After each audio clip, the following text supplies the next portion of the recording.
Good morning, everyone. Welcome inside the Faith Loop. February 14th.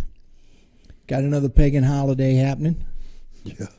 And if I'm going to say this to all you men, if you need a day to remind you to tell your wife you love her or get her something nice or whatnot, you're in trouble.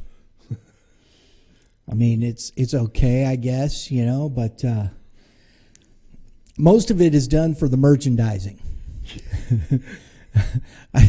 In the United States, a holy day is a matter of how much can we sell. That's a holy day. You're kidding.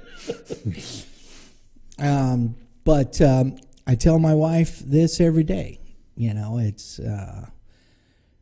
just the way it is. Yeah. I love her. I care about her, and not just today, but tomorrow, the next day. It was all that before, and she knows it. She's aware of it. If I get her something, it's because I care about her, not because the day told me to. Right. You know what I mean? Yeah. That's the way it is, isn't it? And I don't have to have a special day to do it either. No, I don't. I don't need a reminder. Nope. Love you, baby. She knows it. She does. It's a good thing, too, right? Oh, but it's February 14th, 2023, the year of our Lord. I know most people out there don't believe that, but that's what it is. We're in day 2,111,210, approximately,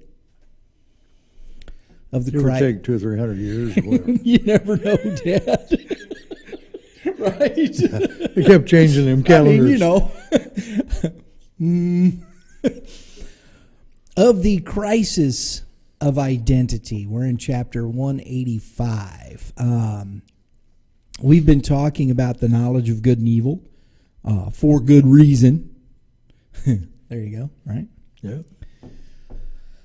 Because of the circumstances of the day. And last time we talked about gender and politics, or gender and identity. I want to, today, part 4, deal with just gender. And the blog is up. Lauren has the link to the blog in the description. There it is. I'll spit it out in a minute. Oh, she's just now putting it in there. That's okay. We'll have it there. It's on. I said, and it's on Facebook. Oh, excuse me. She says, and it's on Facebook. I misheard. Yep. Sorry, baby girl. But she does a great job over there. She's been filling in really good and works very hard over there. So hope you all appreciate that. We look so good over here and sound good because she's doing a great job over there, huh, Pop? Yeah, really. Anything make me look good is a great job.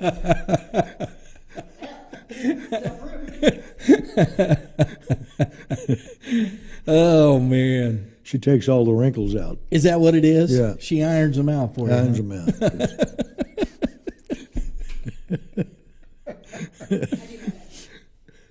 It's Tuesday. We got to have a little fun. Yep.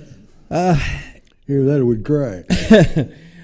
There's so much going on. And like I said, gender, this may not go the way you think it's going to go, folks, because even myself, this is why I do these things, because you hear the word used constantly. You hear the word gender, right? Yep. And especially in what's going on today, right? Absolutely. More so than ever. And so I hear it in our culture, and we have an understanding of how we use it within society today. But I always go, wait a minute. I want to stop for a minute. I want to look and see why we're using this word. Why do we use words in the manner in which we use them? And I think this is very important, as you've always talked about, Yeah, Dad. it's very important. Words mean things. Right? Yeah. When we look at especially the political and economic situation, those are things that affect everybody, Everyone. right? Everybody. I mean, who isn't affected by it? No, especially the economics and what we're dealing with today. Absolutely. Absolutely. We live in a world that, we just saw AT&T and DirecTV drop $10 billion when they censored Newsmax and so forth. So, yeah, it means something. Disney is just backpedaling, and they've lost so much money. They're laying off, what was it, 10,000 people, Lauren? Another 10,000. Another 10,000. And honestly, and because of these things, folks, how does that affect our economics, how we manage our country and whatnot? It does have an effect. People are out of jobs. Yeah. Regardless of what we may think about it, people are out of jobs. So gender. Have you ever heard the term, he engendered something in you? Mm-hmm. Yeah, like he engendered strife. Exactly, Dad. The politics of engineering any society has to have an origin. Yep. If there is no origin, there's no foundation. No, not at all. Without a foundation, you don't have a building. So, right? whether it's a government, whatever. So that we're looking at these things from a very, very, I wouldn't say minimal, but from a very simple starting point. Mm-hmm. Because how we understand what we see in our culture, I believe, is found in language. We say, well, it's speech. It's just my language is English. No, it isn't. That's the dialect you speak. And I know people will argue these things, and you can go back and forth and this and that. But there are multiple thousands of dialects on the earth. But how does somebody think about something? That's language. Because then it turns around and cultivates how you exist in the earth. Well, one great example is China. What do you speak? I don't know how many dialects of Chinese there are. There's Mandarin. There's all the different dialects. Yeah, last time I looked, I thought it was like over 800 or something. Yeah, like that. something of just one language. Yeah. So, or one. Yeah, I mean, out of all of those people, each of those dialects is different somehow. Yeah, and absolutely. writes different. The characters are different. It's different. Isn't that amazing? It is. I mean, just in one country. That's crazy. Origin and meaning. The usage of language shapes a culture. We've looked throughout history, and mankind has subdued other cultures through war, through military strength, through power that way. But there's been a couple of things, and I'm looking at this in a biblical narrative. Now, I'm sure there are others, and we're looking at it right now, in my opinion. We're looking at this same thing. A cultural revolution happened in the biblical account at Babel. That was a mindset.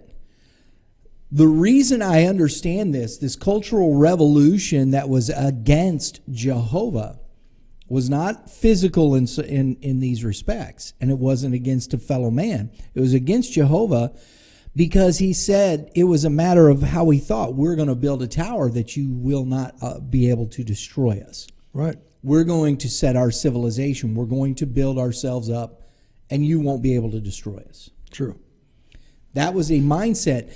And the response from Jehovah shows what it was about. Because what did he do? He confounded their language. You know, Jehovah could have done several things. He could have destroyed them. He could have sent a plague. He could have opened up the earth and swallowed them. But he didn't. Instead, he chose a master stroke. He confounded their language till they could no longer speak to each other or understand each other. When that happened, the building stopped because they could not communicate. Right. So when you stop that, friend, you've stopped everything. So I want to look at this word gender from the online etymology dictionary. Now, mind you, this goes only back, because we're dealing with the English language, this goes back to the 13th century. Well, it says, 1300. So, century 1300, which is probably the 14th century. Sometimes I don't know. You have 12C, which is 1100s. So this may be the 1200s, but it's 1300, it says here. It says kind, sort, class or kind of persons or things sharing certain traits. We get this word genetics, right? Gender, genetics, traits. From Old French, gendre or genre, kind, species, character, gender. 12th century, modern French, genre. From stem of Latin genus, genitive, generis, race, stock, family, kind, rank, order, species.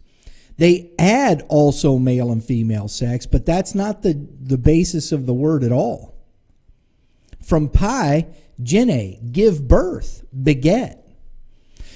What this word is a matter of generating something. It's the genesis.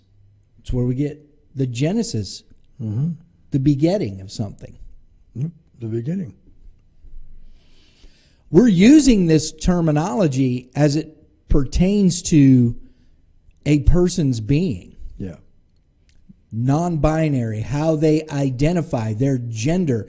We are regenerating mankind in our image and likeness, in our own image and likeness. Yep.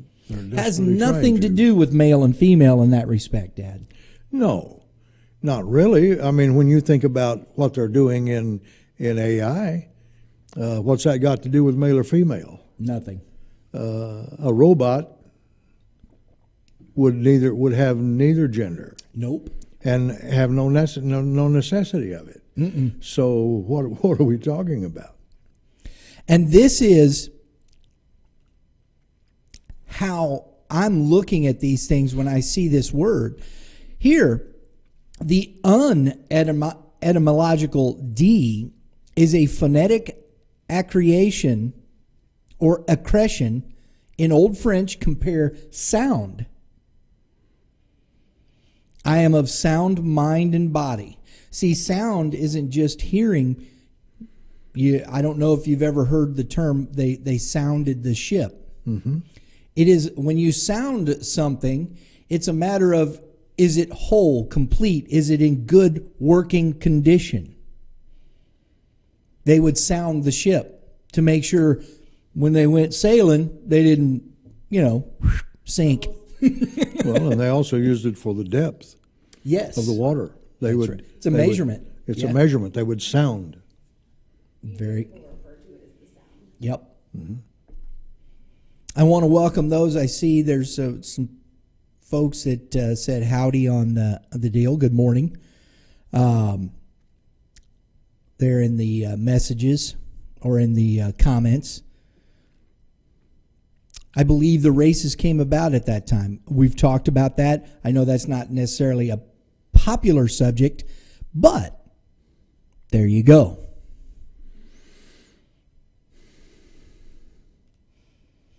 When we're looking at this word again, also used in Latin to translate Aristotle's Greek grammatical term, Aristotle, genos.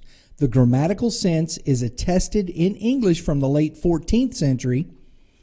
Just person, Philosophy of Grammar, 1924, defines grammatical gender by reference to the Indo-European distinction of masculine, feminine, neuter. It was neuter. Didn't masculine, feminine, neuter. Whether the division based on the natural division into two sexes or on that between animate and inanimate or on something else. It wasn't until then. No. He's looking at it this way. The male or female sex sense of the word is attested in English from the early 15th century as sex, noun, took on erotic qualities. In the 20th century, gender came to be the usual English word for sex of a human being, in which use it was at first regarded as colloquial or humorous. Later, often in feminist writing, with reference to social attributes as much as biological qualities. This sense first attested 1963. Genderbender is from 1977, popularized from 1980 with reference to pop star David Bowie, because he would dress up like a woman. Mm-hmm. The word gender, we've created it into this thought process. Yep, we and have. Why? This is my point. When you go and read the blog, it'll take you down this journey. And I'm going to bring it to this place. I used the Babel, then there was a Babylonian king, and I'm going to use this story because I think it's interesting. His name was Nebuchadnezzar. We've talked about this guy before, but the geopolitical situation in his world and his time, we don't even consider. We just think of some ancient world that everybody's sitting around in a castle on a throne. Yeah. I'm the king. It's amazing to me. It really is. That they didn't think these people were smart. No. That they had an idea of geopolitics. Well, this king did. Because, yes, did he conquer through war and strength of war? Yes, he did. But once he came to this place, he had what I would consider most people think about, in his mind, known world. They don't look too far beyond, they couldn't. It just took too long. Yeah. Alexander, when he went where he went into India and whatnot, that was crazy. Alexander went further in that respect at that time than anybody had. Yeah, exactly. When we look at the thought process here, and we see Nebuchadnezzar bringing all the governing bodies that is known to a plain called Dura. And he explains, this is our economic structure, this is how we're going to do these things, and I want you to go back to your places, and I want you to do this and this and this, and this is how we're going to keep everything in order, this is how we're going to do this. What do you think they do in Davos? What do you think they do at the UN? Mm-hmm. Same thing. It's not different. No, not different at all. Same concept, same organization, same everything. Pretty much, right? Well, you mentioned he conquered by war. Yes, he did. But what do you do after that? What do you do after you conquer a people, after you conquer all these neighboring countries? Then what do you do? Because they're different. Mm-hmm. Their culture was different. Everything was different. So now we've got to figure out how we're going to bring them together under one rule. Mm-hmm. And so this is what he did at Dura. And when you say, and there's the thing, Dad, when you say rule, people go, well, the king, a rule. No, a rule. What is a ruler? It's a standard of measurement. That's why we call a ruler a ruler because it's a standard of measurement. And in this country, our standard is the inch in that respect. Mm-hmm. I know we use meters now and centimeters and all that stuff, the metric, and which is fine with me. I don't care one way or the other in that respect. But we have standards of measurement for a reason.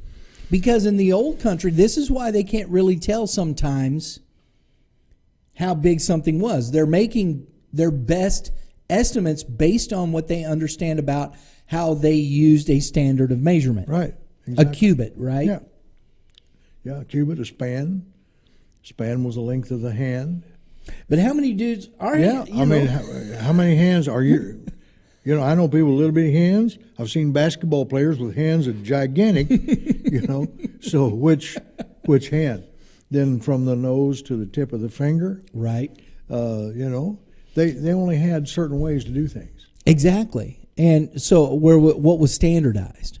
And yet, the Egyptians built the Great Pyramids, if that's who built them. I don't think it was. I think they were pre-flood. Yeah.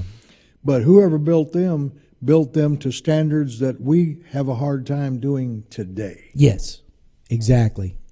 Measurements. Yeah. He brings them to the plain, Dad, and he's saying all this, he's setting this, and he says, now, I got my folks over here that wrote a song. You were saying this the other day, and this is what it struck me. I think it's true. It's as real as it gets. You said this the Sunday before this last. He's sitting there, and he says, we've got an anthem. When you hear the psaltery, the lyre, the sackbut, when it plays, the harp, when it plays this music, you will bow. To an image. To an image. To show your fidelity, your loyalty to it, which shows that you are in agreement. Yeah. Now, there are people that probably weren't mentally in agreement, but they didn't show it. No, because that furnace. That furnace, exactly. Now, and that's the thing. We do the same thing today. You will show fidelity. Now, people go, not in this country. How about those folks sitting in prison after January 6th right now still? Tell me. Yeah. Well, they committed a crime. So did Nancy Pelosi. So did Bill Clinton. So is Hillary Clinton. So is Donald Trump. So have all of them. Hunter Biden. Hunter Biden. Tell me.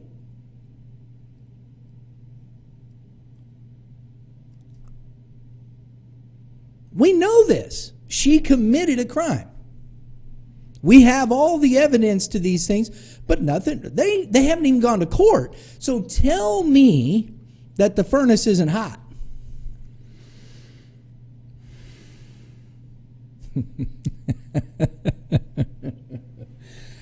Oh, mercy. But when the anthem plays, do we bow? And who are we bowing to? Who is our true standard? Because this foundation, and here again, foundation, online etymology dictionary, late 14th century, action of founding, from Old French, fondation, foundation, 14th century, or directly from the Latin, fundationem, nominative of fundatio, a founding, noun of action, from past participle stem of Latin fundere, to lay a bottom or foundation, see found. The Latin word is gloss. Now I want to go here because this is how you understand language, Dad. Now when you look at found, you think, well, I found something. Right? Yeah. Yeah. Exactly. Found, verb number 1. The lay the basis of establish. Founder, establish, set in place, fashion, make. Fundere, to lay the bottom or foundation. From fundus, bottom foundation, see fund. How many funds are out there? Economics, here it is. A company goes public. Why? Because they need funding. They need a foundation. Where do they go get it? From you. Mm-hmm. You buy their stock. It's a bond. It's a bond between you and that company that they have borrowed money from you. And they will pay you back in interest, in dividends. Basic economics. Yeah. But it comes from these simple things, a foundation. How do you do this? You understand if you're generating something, if you're engendering, if you're defining gender, a species, a race, there has to be a foundation. There does. And this is what the language means. I know we don't use these words like this today, but this is really what it's about. And listen, folks, they know it. Because that's what they're doing. It has nothing, the male-female thing is smoke. It's fodder. They allow it because it keeps the little people griping and screaming and hollering over things that in their mind don't even really matter. No, while they're doing other things. Why they're laying the foundation. Right. Absolutely. To change, fundamentally change existence. Yeah. It's like in strategy in war to create a situation that looks like something that it really isn't, and then over here you've got the real attack coming. So if you can create this diversion, as we call it, I had a friend many years ago. I'm sure he's not with us anymore, but he was in World War II, and he told me he was sent with 80 men into this island. There was only one approach to the island as far as a beach. The rest of the island was surrounded by mountains. But what they had done is they had trained these troops to climb these mountains. Well, him and this 80 men were going in there for a diversion. While they were looking like a landing party and the battle, while they were being fought, they come up over the backside of the mountains and they won. But him and 4 other men is all that got out of there. Jeez. Fodder, Dad. Yeah, just threw them in there to make this diversion. Got it. Only 4 of them got out. And some of them were wounded. So, but it worked. But what cost is what cost, see. And they know that. Well, and see, I know it sounds funny to put it like this, but it's true. At what cost are we paying for this diversion? Amen. In our children, in little kids being told that they're this or that. Not that they're not even thinking about it, but they're being told by teachers and by parents and by all kinds. For what reason? Yes. For what reason? It's so messed up they don't even know whether it's daylight or dark. And it strips away the foundation of creation. Yeah. In order to engender a whole totally new foundation that gives them the power to remake man in their image and likeness. And while they're doing all of that, and while people are focused on that, there's things going on that nobody even knows about. I saw, I was watching a show last night, and there's another guy out there. I was going to look at it. I'll bring it up tomorrow. But another guy, big, teacher, we've got a 3-month-old baby knows what kind of sex it is and is sexualized. Yeah, sick. I know. I almost said something bad. Yeah. We can't hear you over there, baby girl. But we'll have to get Lauren a mic over there because she's like, I got to get into this. Yeah.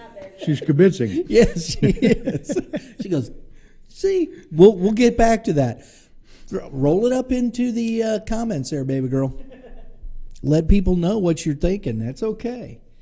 because it is real. This is what's happening.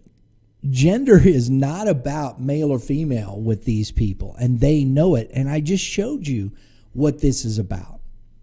Understand that this is about standing up in the face of Jehovah and say, you do not exist. We exist of our own strength, and we will define ourselves in whatever manner we choose. Yeah. And he said a 3-month-old child could do this, okay? Oh, Dad. And yet, the other extreme of that is that we don't even know when a child becomes a human being. Oh. I mean, they want to abort babies after they're born. Amen. Just set them over and let them starve to death. Dad, there's some that if they, up to 25 days, you're going to let that child just starve to death. Yes, starve them to death. Just set them up and starve them to death. Let them die. Well, we didn't kill them. After all, I mean, According to that research. she's in it now. It's amazing. And this goes back to this fundamental thought process of gender.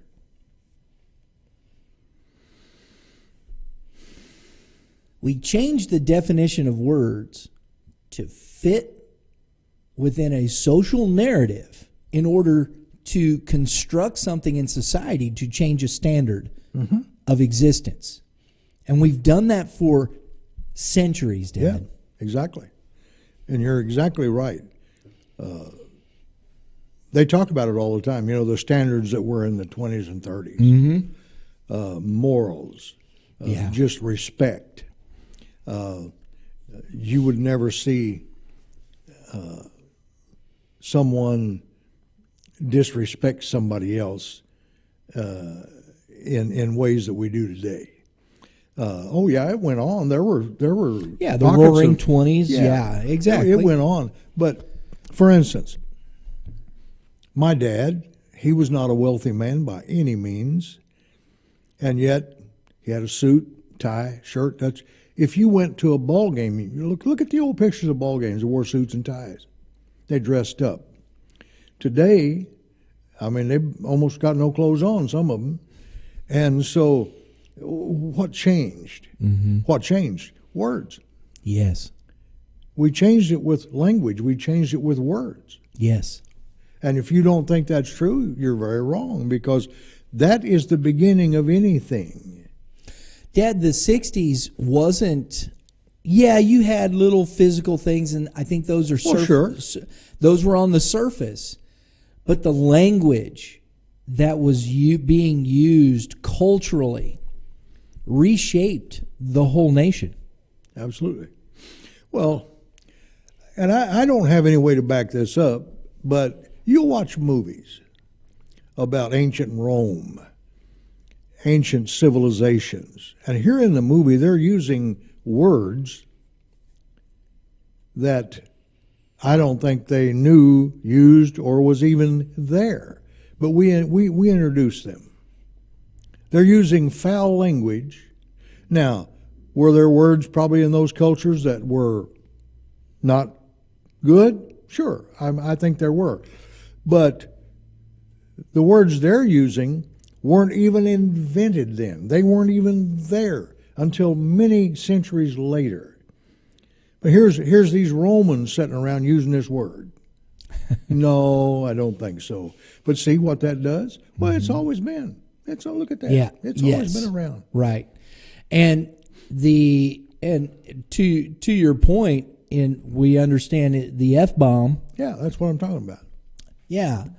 I'm not trying to be crude. Everybody kind of knows it didn't really start till I think it was about the 15th century. Yeah. 1400s and whatnot. In England. From what I saw, I've looked it up. Yeah. You can look these things up. It's there. And it doesn't have the meaning as we've talked about under the consent of the king. That isn't true. That's kind of I read multiple pieces on that said no, it was a word that was used in this time frame for what it is, and that's the way they used it. But as you said, it didn't go back that far. No. Plus, they didn't speak English. No, they spoke Latin. Yeah, it's weird, isn't that weird? Koine Greek.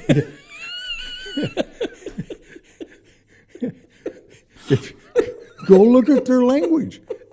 You don't find the word there. Right? It's amazing to me. Ptolemy didn't sit around and cuss Mark Antony that way. He just didn't do it.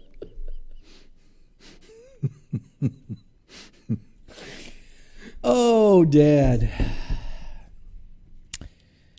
Amazing, isn't it?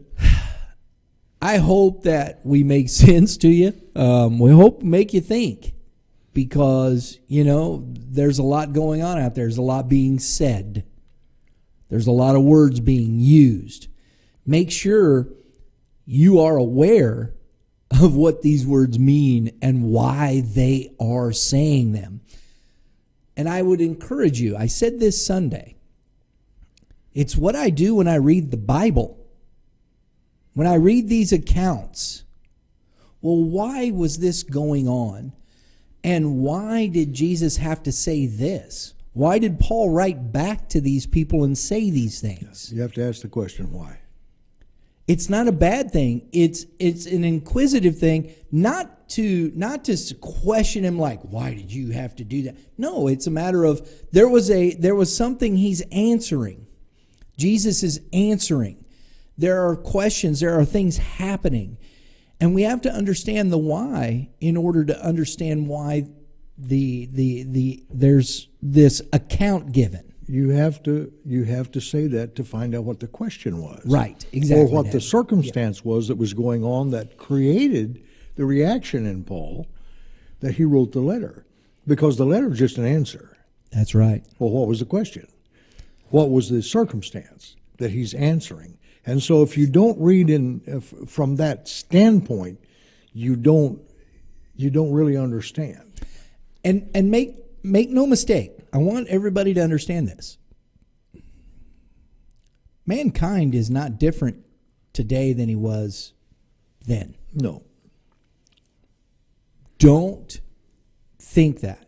We're better, we don't do those things anymore. We're not barbarians. Yeah. You know what a barbarian was? You know why they used the word barbarian? It just meant somebody that wasn't Roman. Right. Well, it's like heathen. It was just somebody that wasn't Jewish. Jewish, Gentile. Exactly. Gentile, same thing.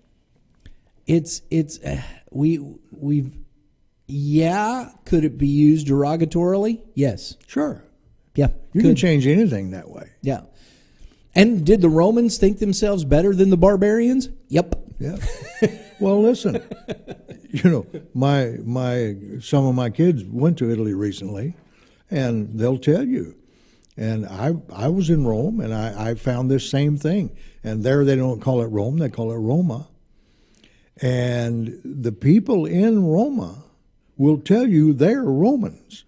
Yes. They're not Italian. Don't call me Italian. I'm a Roman. Because you have those from Milan. Mm-hmm.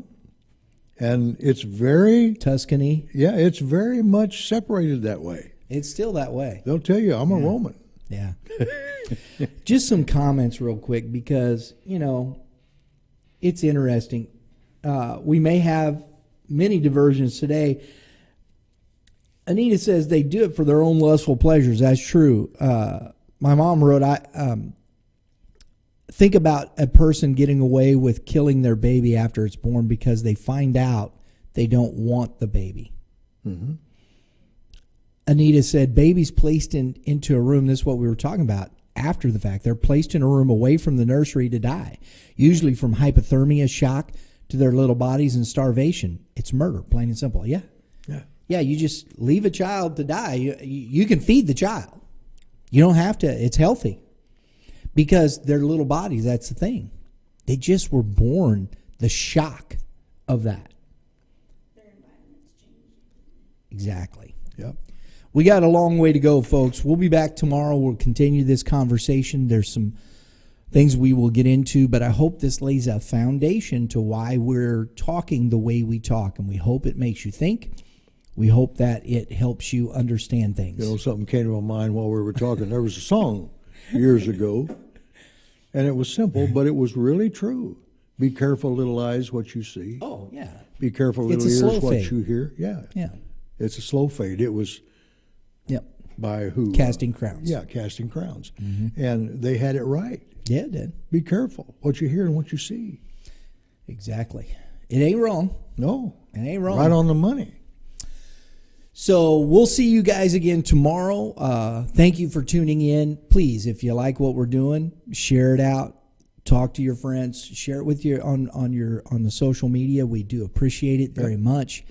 We hope that it's helping you look at the world through the lens of Jesus Christ.